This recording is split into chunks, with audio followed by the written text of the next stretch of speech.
Alléluia, gloire au Dieu très haut, El Elyon, le seul refuge de mon âme au jour de détresse. Quand tout est sombre et où rien n'indique qui est une issue de secours, le ciel est noir, le ciel s'assombrit davantage par-dessus ma tête. Je me retrouve comme entre ciel et terre dans un radeau d'infortune en plein milieu de l'océan agité de part et d'autre. Tempête, tonnerre, foudre, puis viennent s'ajouter dans cette partition macabre des vagues géantes, et voici les radeaux. Les vaisseaux du pauvre, bateau du malheureux en lutte pour sa survie, se désintègrent.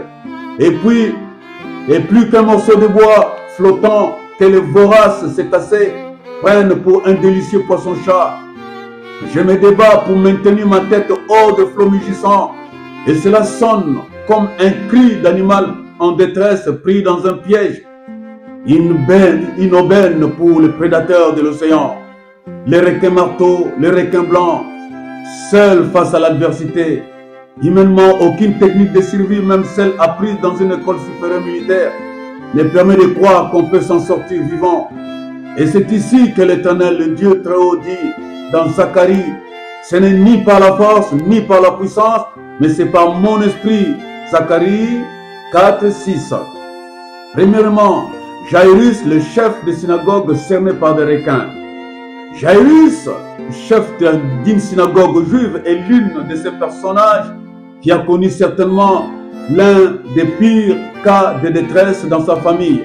Son unique fille de 12 ans, elle, était souffrante, elle agonisait déjà. Elle courut se prosterner aux pieds du Seigneur, les suppliant de venir à son secours. Jésus alla droit vers la fille mourante. Et c'est ici que l'océan de Jairus s'est mis à bouillonner, faisant apparaître les requins pour décommander les rendez-vous avec le guérisseur de Galilée.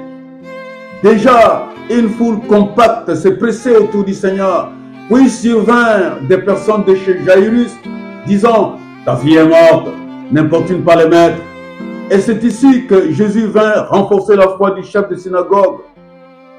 Regarde, Jésus lui dit, ne crains pas, crois seulement, et elle sera sauvée. Jésus arriva à la maison.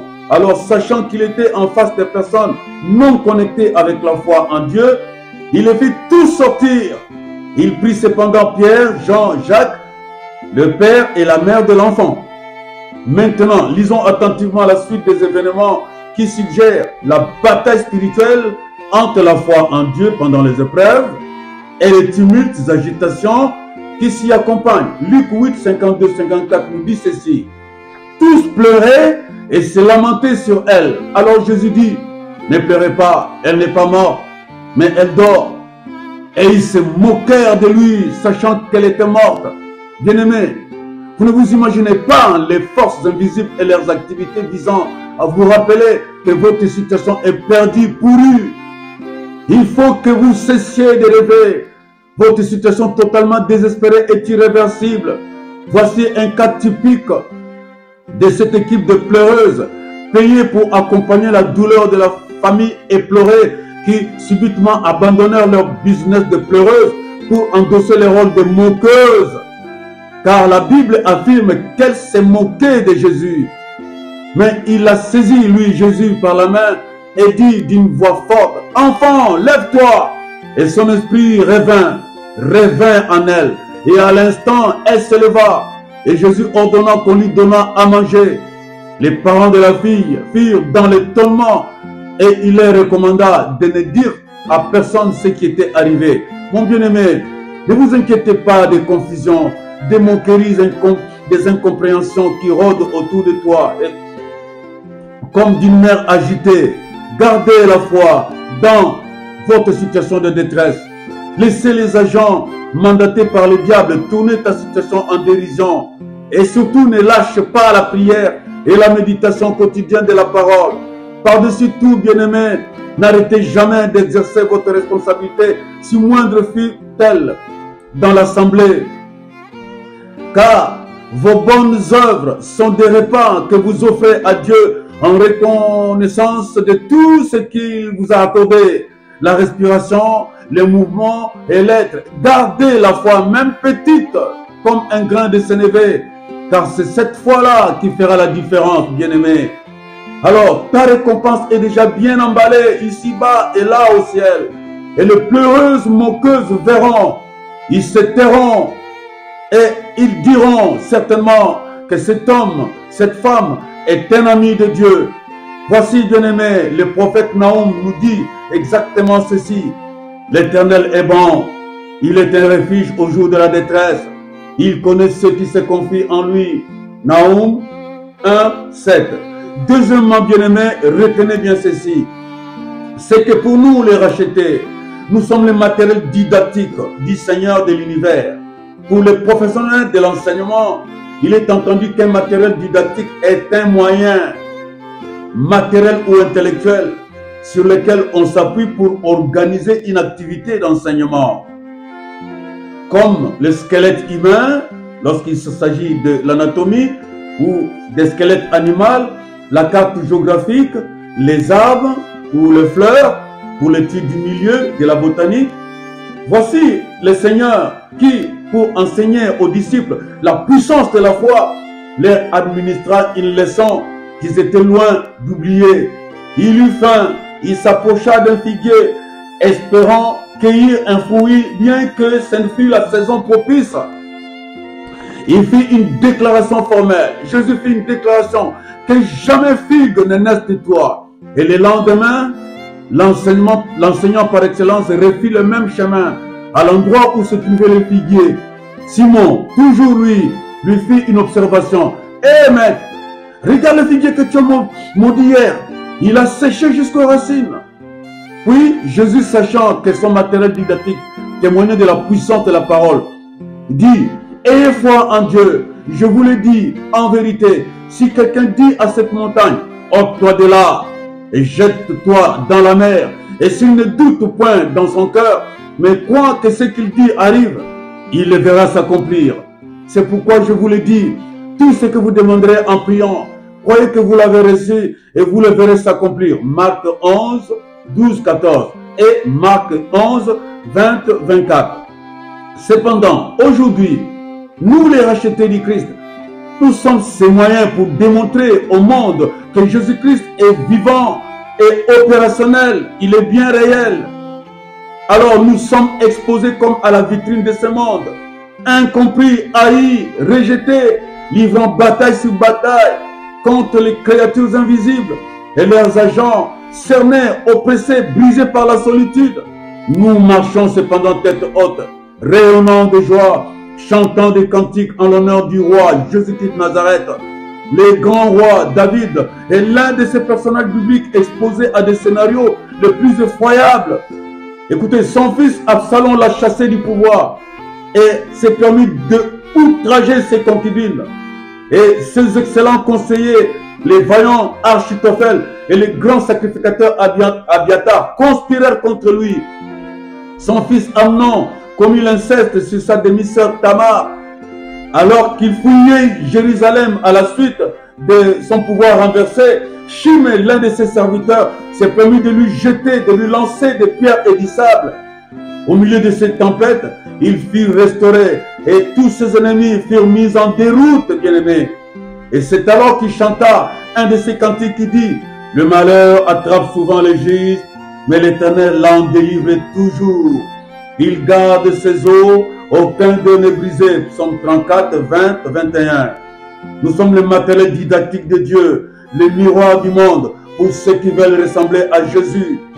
Bien-aimé, j'étais très jeune quand je me suis mis au service du Seigneur. Ah, et tu fais vieux jeu, un jeune dépassé, démodé, hors norme. Nécessaire de me rabattre ceux de ma génération qui déjà à 17 ans, 18 ans, certains d'entre eux étaient déjà en couple. Ils étaient cependant sans diplôme, sans formation, mais multipliant des naissances, sans se soucier de quitter les cocons familiales, bien truffés de pièges mortels invisibles à leurs yeux. Le Seigneur m'a expressément envoyé vers deux de frères du quartier, des amis d'enfance et de l'école. Va leur dire de partir, de quitter rapidement s'ils veulent rester en vie. Les esprits familiaux ont préparé des cercueils. J'étais à leurs yeux comme un extraterrestre, un illuminé vivant dans le monde d'illusions. Les deux frères étaient tous décédés à l'heure où je vous parle. Un de leurs frères qui était juste à côté quand je déclarais ces divins avertissements, alors que le message était destiné à ses aînés, à ses frères, lui m'a pris au mot. Il s'est éloigné vers le Sénégal. Ce garçon, cet homme est bien vivant aujourd'hui et il est serviteur de Dieu. Environ 35 ans après, c'est bien ce frère qui m'a appelé du Sénégal. Qui lui a donné mon numéro, je ne sais pas. Mais il m'a bien rappelé qu'il était là ces jours-là, prenant les avertissements du Seigneur très au sérieux. Et c'est cela qui m'a sauvé, dit-il d'une voix tremblante. Bien-aimé, ça m'a fait frémir et j'avais de la chair de poule. Mais j'avais béni le Seigneur. Alors, en dernier ressort, que comprendre de nos humiliations? Troisièmement, que comprendre de nos humiliations et de nos détresses? En synthèse, lisons la parole du Seigneur dans le livre de 1 Pierre chapitre 5 verset 10.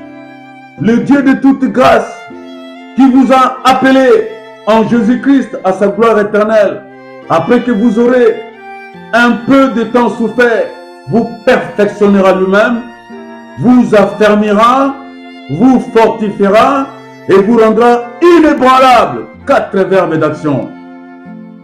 Bien-aimé, le Seigneur, comme chef des armées, c'est bien lui qui exerce nos mains au combat et nous doit à la guerre. Psaume 144, verset 1. Comme il a conduit Moïse, comme il a fait traverser des épisodes douloureux à Joseph l'Égyptien, comme il a terriblement éprouvé Naomi, comme il a fait séjourner Daniel 1 ou 2 jours dans la fosse au lion, sans omettre les compagnons de Daniel, Shadrach, Meshach, Abednego, jetés dans la fourneuse. C'est comme cela qu'il conduit encore aujourd'hui avec la même pédagogie et comme miroir de Dieu dans ce monde. En perdition, notre foi, aussi petite qu'un grain de sénévé, fera la différence, bien-aimé. Dans le psaume 34, David dit, David qui a été l'un de ces personnages qui a ressenti dans sa chair les prix à payer pour marcher avec Dieu, a conclu, aucun de ces eaux ne sera obligé. Ayez foi en Dieu, bien-aimé, et persévérez dans sa présence, dans son intimité, et vous verrez que Dieu est fidèle, bien-aimé, c'est promis. Dieu est fidèle.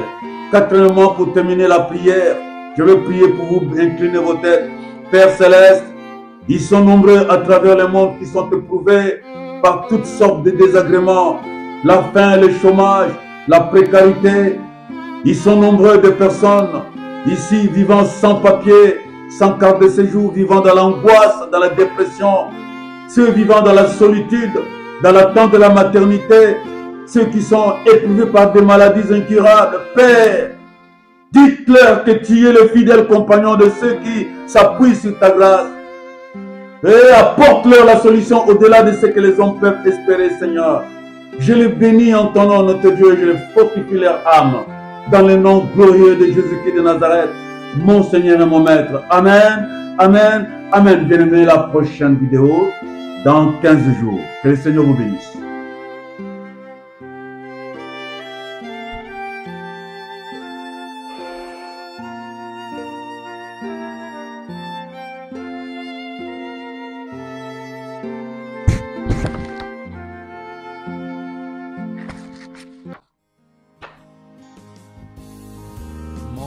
Sauveur souffrit sur la croix, gloire à l'agneau de Dieu, oh bien le louer avec moi, gloire à l'agneau de Dieu, l'agneau, l'agneau, l'agneau de Dieu, j'aime l'écho de son Saint-Nom.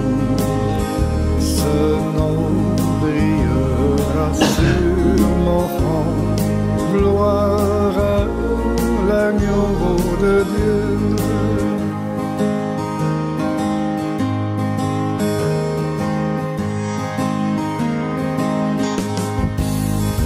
Je veux dire à chaque pécheur, gloire à l'agneau de Dieu. Enfin, j'ai trouvé sauver mon sauveur. Gloire à l'agneau de Dieu, l'agneau, l'agneau, l'agneau de Dieu. J'aime l'écho de son saint nom. Ce nom brillera sur mon front. Gloire à l'agneau de Dieu.